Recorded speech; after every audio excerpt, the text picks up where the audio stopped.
Welcome to I dreams. నేను మీ మాధురి. ప్రస్తుతం మనం లంగర్ హౌస్ దగ్గర ఉన్న సంగం గుడిలో ఉన్నాం. ఈ సంగం గుడి ప్రత్యేకత ఏంటంటే శ్రీరామచంద్రమూర్తి స్వయంభుగా వెలిసిన పుణ్యక్షేత్రంగా మనం చెప్పుకోవచ్చు. ఈ శ్రీరామచంద్రమూర్తి స్వయంభుగా ఎలా వెలిసారు, ఈ కథనంతా కూడాను మనం ఈ స్టోరీలో తెలుసుకుందాం. పదండి.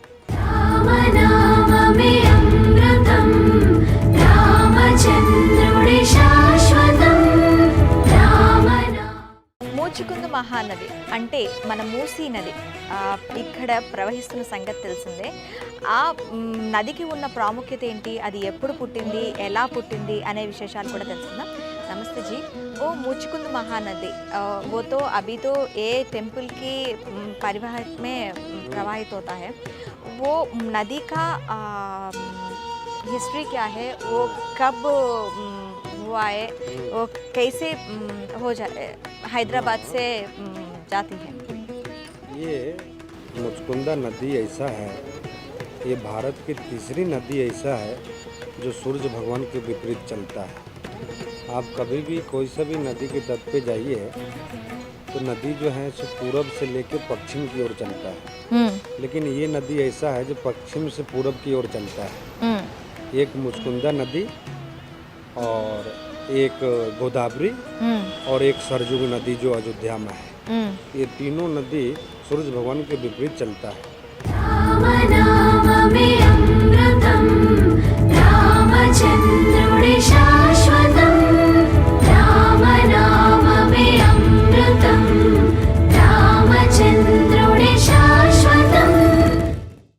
नंबर 1.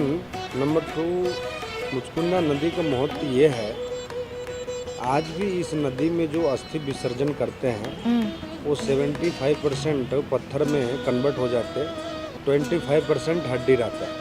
आज भी यहाँ बहुत बड़े बड़े लोग के अस्थि आते हैं. यहाँ महात्मा गांधी का है, इंदिरा गांधी का है, राजीव गांधी का है, संजय गांधी का है, अटल बिहारी वाजपेयी भी यहाँ पर अस्थि आए थे. ये नदी का बहुत भारी महत्व है, लेकिन आज जो है कभी कभी दुख होता है मन में, इतनी भारी नदी जिसका इतना गौरव हो जो नाला में कन्वर्ट हो गया. अभी नाला ही है पूरा वो, लेकिन फिर भी महत्व देने वाले महत्व देते हैं. एक प्राचीन नीचे शिवालय मंदिर भी हैं, एक सती माता की मंदिर है जहां आज भी लोग कार्तिक पूर्णिमा को आस्था में जितनी लोग की श्रद्धा है वहाँ आके पूजा पाठ करते हैं. एक छोटा सा मैं वहाँ गुंडम बनाया हूँ, उसमें आदमी कार्तिक पूर्णिमा को डुबकी लगा के जाते हैं लोग. अच्छा. हाँ, तो ये नदी की इतनी भारी महत्व है. वो नदी कहाँ हुआ है, कैसे हैदराबाद तक आ रही है? विकाराबाद में अनंतगिरी है ना, वो अनंतगिरी से वो नदी का प्रचलन हुआ. अनंतगिरी से वो नदी चला है. अच्छा. विकाराबाद अनंतगिरी है, वहाँ से वो अनंतगिरी की भी बहुत भारी हिस्टोरी इतिहास है, लेकिन ये नदी वहीं से चला है. मुचकुंद बोल के वहाँ एक महाराज थे, महाराज बहुत तपस्या करते थे और वो वास्तविक में अनंतगिरी ऐसा हम लोग कभी कभी जाते हैं, वहाँ ऐसा दिखता भी है यहाँ कोई तपस्या हुआ था, वहाँ से ये नदी का प्रचलित हुआ है. अच्छा. अनंतगिरी से.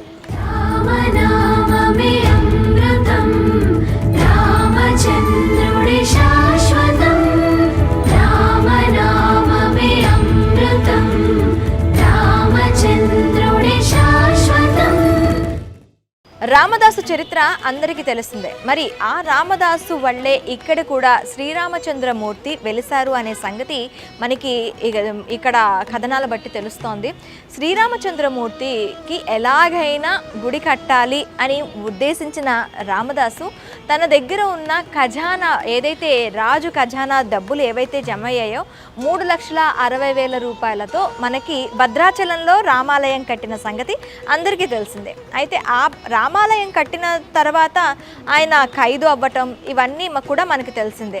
ఎవరిస్తారు అంటే ఎవరి గురించి అయితే నేను గుడి కట్టానో వాళ్ళే వచ్చి ఇస్తారు, అంతవరకు నేను ఇక్కడ ఇలాగే కారాగారంలో ఉంటాను అని చెప్పి రామదాస్ చెప్పడం జరుగుతుంది.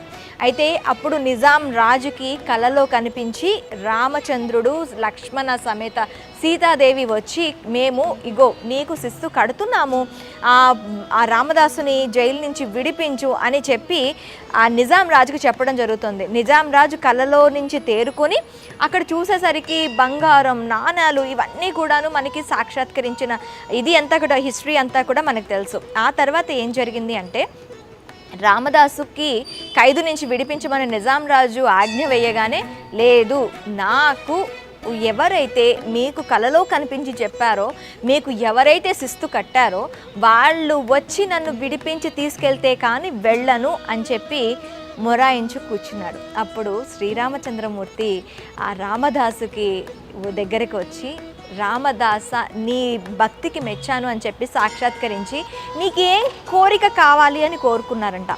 ఆ కోరిక మేరకు మీరు నాకు ఇప్పుడు ఎలా అయితే దర్శనం ఇచ్చారో ఆ దర్శనం ప్రకారమే ఇక్కడ మీరు కొలువు తీరాలని చెప్పి శ్రీరామదాసు కోరుకోవటం జరిగిందంట. ఆ కోరుకున్న తర్వాత అందుకనే ఇక్కడ మనకి ఆలయంలో రాముడు లక్ష్మణుడు కూడాను మీసాలతో ఉంటారు. ఇక్కడ మీసాలతోని ఆ రామదాసు కోరుకునే విధంగా వెలియడం జరిగింది.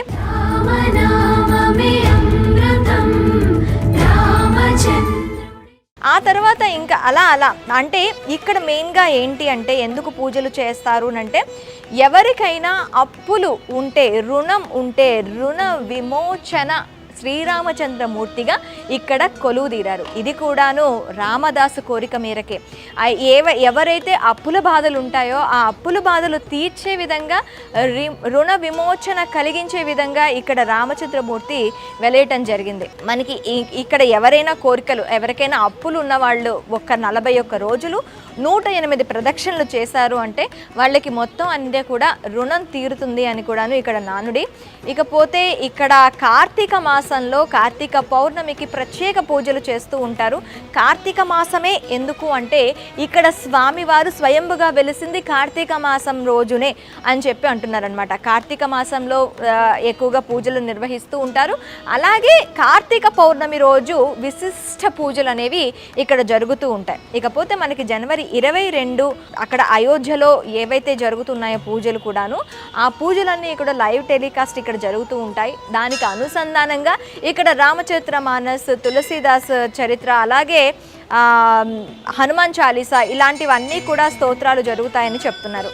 సో ఇంకెందుకు ఆలస్యం, ఎవరైనా అక్కడ అయోధ్యకు వెళ్ళి రాముని దర్శించుకోలే వాళ్ళు ఎవరైనా ఉంటే ఇక్కడ ఆ రామచంద్రమూర్తిని దర్శించుకోవడానికి వచ్చి తరిస్తారని కోరుకుంటున్నాం. మరొక ఇంట్రెస్టింగ్ అంశంతో మేము ముందుకు వస్తాం. Stay with us.